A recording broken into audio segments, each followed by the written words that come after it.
అమరావతి అనేది ఏపీ రాజధాని మాత్రమే కాదు, ఈ ప్రాంతానికి ఒక చరిత్ర కూడా ఉంది. పంచరామ క్షేత్రాల్లో ఒకటైన అమరలింగేశ్వర స్వామి కొలువైన దివ్య క్షేత్రం అమరావతి. ప్రసిద్ధ బౌద్ధ క్షేత్రాల్లో ఒకటి అమరావతి. అందుకే దివంగత సీఎం వైఎస్ రాజశేఖర్ రెడ్డి కూడా అమరావతి ప్రాంతంలోనే 2006లో కాలచక్ర సమ్మేళనం నిర్వహించారు. అమరావతిలో కాలచక్ర సమ్మేళనం అనేది ఒక ముఖ్యమైన బౌద్ధ ధార్మిక సమ్మేళనం. ఇది అమరావతిలో జరిగిన ఒక ప్రత్యేకమైన బౌద్ధ కార్యక్రమం. బౌద్ధ భిక్షువులు, భక్తులు ఇక్కడ సమావేశమై కాలచక్ర ధ్యానం బోధనలు చేశారు. ఇక అమరావతిని దేవతల రాజధాని అని కూడా అభివర్ణిస్తారు. ఆంధ్రప్రదేశ్ రాష్ట్రం 2 ముక్కలైన తర్వాత ప్రత్యేక తెలంగాణ రాష్ట్రానికి హైదరాబాద్ రాజధాని అయింది. ఇక ఆంధ్రప్రదేశ్ రాష్ట్రానికి రాజధాని ఏది, ఎక్కడా అనే విషయంపై పెద్ద ఎత్తున చర్చ నడిచింది. వాస్తవానికి ప్రత్యేక తెలంగాణ ఉద్యమం తారాస్థాయిలో కొనసాగుతున్న రోజుల్లోనే గుంటూరు, విజయవాడ మధ్య రాజధాని వచ్చే అవకాశం ఉందనే పుకార్లు షికార్లు చేశాయి. అందుకే 2012 నుంచి 14 మధ్యకాలంలోనే ఈ ప్రాంతంలో రియల్ ఎస్టేట్ వ్యాపారం జోరుగా సాగింది. భూ క్రయ విక్రయాలు భారీగా జరిగాయి. ప్రత్యేక తెలంగాణ ఏర్పాటు కోసం ఏర్పాటు చేసిన శ్రీకృష్ణ కమిటీ కూడా ఆంధ్రప్రదేశ్ రాష్ట్ర రాజధానిగా గుంటూరు, విజయవాడ మధ్య లేదా నూజివీడు లేదా దొనకొండ ప్రాంతాలను సూచించింది. వీటిలో దొనకొండకు నీటి సమస్య ఉంది.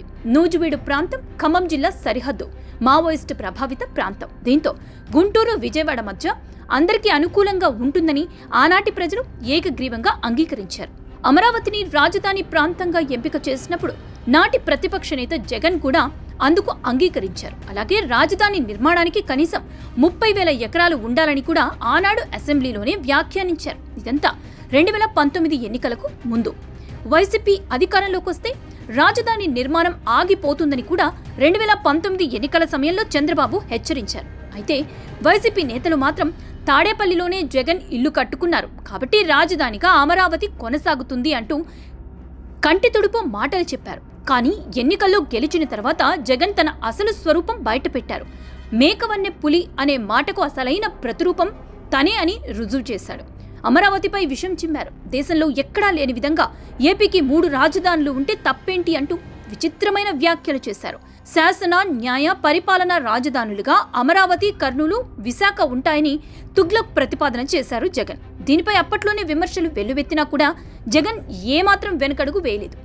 జగన్ ప్రకటనతో అమరావతి ప్రాంత రైతులు, మహిళలు, కూలీలు, ప్రజలతో పాటు ఏపీ వ్యాప్తంగా నిరసనలు వెల్లువెత్తాయి.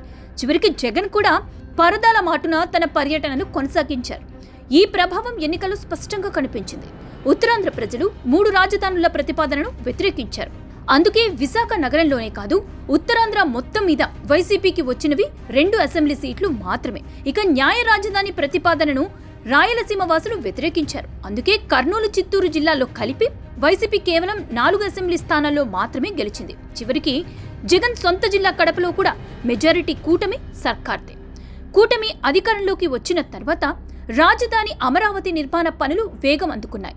అమరావతి పునఃప్రారంభం పనులు ప్రధాని మోదీ ప్రారంభించారు. నాటి నుంచి శరవేగంగా పనులు జరుగుతున్నాయి. అయినా సరే వైసీపీ నేతలు మాత్రం అమరావతిపై విషం చిమ్ముతూనే ఉన్నారు. ముంపు ప్రాంతమని, అడవి అని, మనుషులు నివసించేందుకు అనువైన ప్రదేశం కాదని, చివరికి భూకంప ప్రభావిత ప్రాంతమని కూడా ప్రచారం చేశారు. నాయకులు కూడా తక్కువేం తినలేదు. బొత్స శ్మశానం అన్నారు. నాటి సభాపతి తమ్మినేని సీతారాం అయితే ఎడారి అని వ్యాఖ్యానించారు. ఇక మంత్రి స్థానంలో ఉన్న కొడాలి నాని, రోజా అయితే నిరసన చేస్తున్న రైతులను, మహిళలను పెయిడ్ ఆర్టిస్టులు అన్నారు. చివరికి అమరావతికి అనుకూలంగా మాట్లాడిన రజనీకాంత్ వంటి వారిపై కూడా నోటికొచ్చినట్లు వ్యాఖ్యలు చేశారు. అమరావతి పూర్తయితే వైసీపీకి పుట్టగతులు కూడా ఉండవనే భయంతో ఇప్పుడు సొంత మీడియా ద్వారా కూడా అత్యంత నీచమైన, జుగుప్సాకరమైన వ్యాఖ్యలు చేసేందుకు కూడా జగన్ అండ్ కో వెనుకాడడం లేదు. అమరావతిని దేవతల రాజధాని అని చరిత్రకారులు చెప్తుంటే వైసీపీ మీడియా మాత్రం అది వేశ్యల రాజధాని అని, అమరావతి ప్రాంతంలో ఉన్న మహిళలు వ్యభిచారం చేస్తారని కారు కూతులు కూస్తున్నారు. జర్నలిస్టు ముసుగులో, విశ్లేషకుల ముసుగులో ఈ తరహా వ్యాఖ్యలు చేసి తమ నీచ బుద్ధిని బయటపెట్టుకున్నారు. వైసీపీ అధినేతలను ప్రసన్నం చేసుకునేందుకు, పార్టీ నుంచి తీసుకుంటున్న సొమ్ముకు న్యాయం చేస్తున్నామని చెప్పుకునేందుకు ఈ తరహా దిగజారిన వ్యాఖ్యలు చేశారు. ఇందులో అత్యంత నీచమైన విషయం ఏంటంటే వీరిద్దరిలో ఒకరు గతంలో వైసీపీ అధికారంలో ఉన్న సమయంలో ఏపీ ప్రెస్ అకాడమీ చైర్మన్గా కూడా పనిచేసిన ఘనులు, మరొకరు ఏపీ ఎడిటర్స్ అసోసియేషన్ ప్రెసిడెంట్ అంట. అసలు ఈ పదవి ఆయనకు ఎవరిచ్చారో ఇప్పటికీ అసలైన ఎడిటర్స్కి తెలియదు.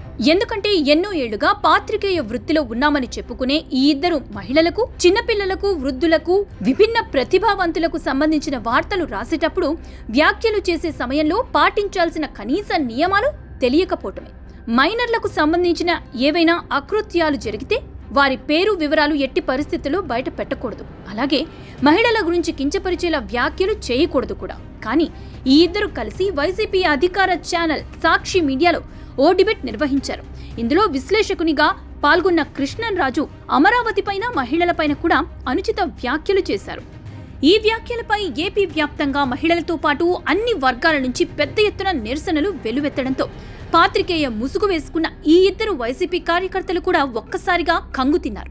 అమరావతి మహిళల గురించి చేసిన వ్యాఖ్యలు చివరికి తమ పార్టీ అధినేత భార్యకి కూడా తగులుతున్నాయని తెలియడంతో తమను కూడా బాత్రూంలో ఏమైనా చేస్తారేమో అనే భయం పట్టుకుంది.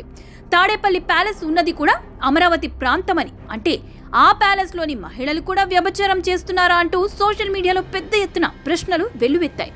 దీంతో ఈ విషయం పబ్జీ ఆడుకునే తమ అధినేత చెవిలో పడితే తమకు కూడా బాబాయ్కి పట్టిన గతే పడుతుందని భయపడిన కొమ్మినేని ఇదో చిన్న ఘటన వల్ల జగన్ మీద, భారతి మీద అనవసరమైన, అనుచితమైన వ్యాఖ్యలు చేయటం శోచనీయమని ముందుగా వారికి క్షమాపణలు అంటూ కొత్త డ్రామాకు తెరలేపారు. అసలు తాను ఏమీ అనలేదని తన ప్రోగ్రాంలో ఓ విశ్లేషకుడు అన్నందుకు ఖచ్చితంగా బాధపడుతున్నాడంట. అలాగే తమ వల్ల మేడం గారి మీద బురద చల్లుతున్నారని, అందుకే వారికి కూడా క్షమాపణలు చెబుతున్నా అంటూ మరో డిబేట్లో మొసలి కన్నీరు కార్చారు. తమ వెనకాల రాజకీయ శక్తి లేదని, అధికారం ఏమీ లేదని, ఇవి ఉన్నవాళ్లు ఏమైనా చేయగలరు, చేస్తారు అంటూ పరోక్షంగా బాబాయ్ గొడ్డలి పోటును, కోడికత్తి డ్రామాను గుర్తు చేశారు. మొత్తానికి కొమ్మునేలిలో టన్నుల కొద్దీ భయం మాత్రం తన మాటల్లో స్పష్టంగా కనిపించింది.